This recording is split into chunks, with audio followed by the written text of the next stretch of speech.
Mga kahuan, panoorin ang video na ito upang alamin ang pinaka-latest na balita tungkol sa lagay ng panahon at bagyo. Update today. Narito ang update ukol sa minomonitor natin na bagyo na si Typhoon Pepito. Sa kasalukuyan nga po ay patuloy ng binabaybay ni Bagyong Pepito yung karagatan, palayo pa dito sa ating kalupaan at huli itong namataan sa layong 145 kilometers west ng Sinait, Ilocos Sur. Taglay nito'y lakas ng hangin na 130 kilometers per hour malapit sa sentro at bugso ng hangin na umaabot sa 160 kilometers per hour. Ito'y kumikilos pahilagang kanluran sa bilis na 30 kilometers per hour at sa kasalukuyan po may kita nga natin dito sa ating satellite animation na bagamat yung sentro ni Bagyong Pepito ay binabaybay na po yung karagatan, is hagip pa rin ng rain bands nito itong area ng Northern Luzon maging yung ilang areas pa ng Central Luzon. So ngayong araw po yung mga areas na ito is makakaranas pa rin ng mga bugso ng mga malalakas na hangin and also ng mga pag-ulan at moderate to high risk pa rin na storm surge ngayong araw. And nakita po natin throughout this day po habang mas magiging palayo pa si Bagyong Pepito palabas ng ating area of responsibility ay unti-unti na pong aaliwalas yung panahon sa malaking bahagi po ng Luzon at ilang bahagi pa po ng ating bansa. At ayon nga dito sa ating latest forecast track analysis ni Bagyong Pepito, patuloy po itong kikilos generally west-northwestward ngayong araw at lalabas po ito ng ating area of responsibility ngayong umaga or mamayang tanghali. At may kita nga po natin dito sa ating forecast track muli po yung sentro ni Bagyong Pepito is nasa karagatan na, ngunit mapapansin po natin itong area ng yellow circle is hagip pa rin po itong area ng Northern Luzon at ilang bahagi pa ng Central Luzon, kung saan ngayong araw nga po is makakaranas pa rin ng bugso ng mga malalakas na hangin and also ng mga pag-ulan at meron pa rin po tayong moderate to high risk na storm surge na dulot ni Bagyong Pepito. At dahil nga po dito, meron pa rin tayong nakataas na wind signal number 3 sa northern and western portions ng Ilocos Sur, northwestern portion ng La Union, maging sa western portion ng Abra. Samantala, wind signal number 2 naman sa Ilocos Norte, rest of Ilocos Sur, rest of La Union, sa bahagi ng Pangasinan, rest of Abra, western portion ng Mountain Province, Benguet, northern portion ng Zambales, at wind signal number 1 naman po sa Apayao, Kalinga, rest of Mountain Province, Ifugao, western portion ng Cagayan, Nueva Vizcaya, northern and central portions ng Nueva Ecija, Tarlac at central portion ng Zambales. Kung saan yung mga areas na nabanggit po natin, lalong-lalo na yung areas under wind signal number 3, is patuloy pa rin pong makakaranas ng mga malalakas na hangin na dulot ni Bagyong Pepito. And in-expect po natin sa mga susunod na araw and within this day, ito pong mga areas natin under wind signals is unti-unti na pong mababawasan,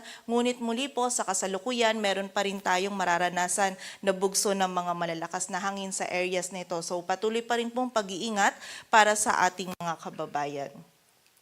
Samantala sa mga pagulan naman po dulot ng outer rain bands ni Bagyong Pepito, ngayong araw meron pa rin tayong mga moderate to heavy na pagulan na mararanasan sa Ilocos Sur, La Union, Pangasinan, Zambales, maging sa bahagi din ng Benguet, Tarlac, Nueva Ecija, Aurora at sa Cagayan, Isabela, maging sa area din po ng Batanes. So patuloy pa rin pong pag-iingat para sa ating mga kababayan sa banta po ng mga pagbaha at pagguho ng lupa, lalong-lalo na po yung mga areas natin na malapit sa mga ilog, sapa and also sa mga bulubunduking lugar kung saan posible po tayo or prone po tayo sa mga flash floods or yung pagragasa po ng tubig and also sa mga landslides. At sa kasalukuyan po, meron pa rin tayong moderate to high risk ng storm surge kung saan 2.1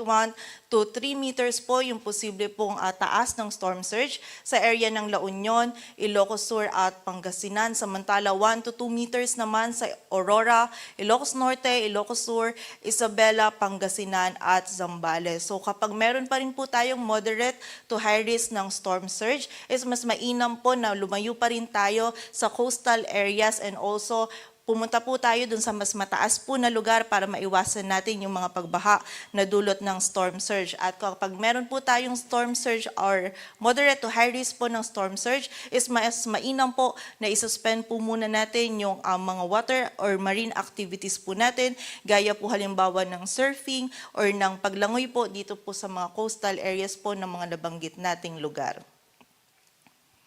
At sa kasalukuyan po, meron tayong nakataas pa din na gale warning sa area ng Ilocos Norte, Ilocos Sur, La Union, Pangasinan, maging sa northern coast ng Zambales, eastern coast ng Cagayan at sa bahagi po ng Isabela. Samantala, meron din po tayong gale warning na nakataas sa area po ng Batanes. Dulot po ito ng ina-expect natin na incoming northeasterly wind flow sa mga susunod po na oras.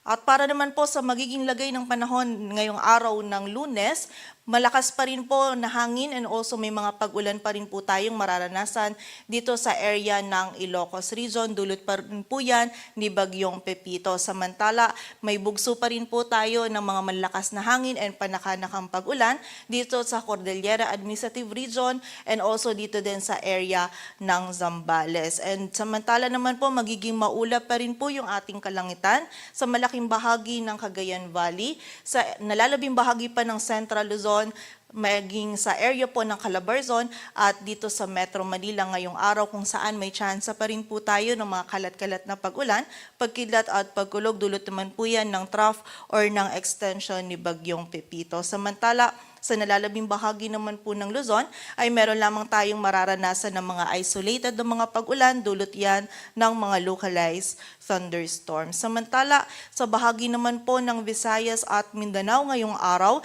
ay patuloy po magiging bahagyang maulap hanggang sa maulap yung ating kalangitan. Meron lamang po tayong mararanasan pa rin ng mga isolated na mga pag-ulan, dulot yan ng mga localized thunderstorms.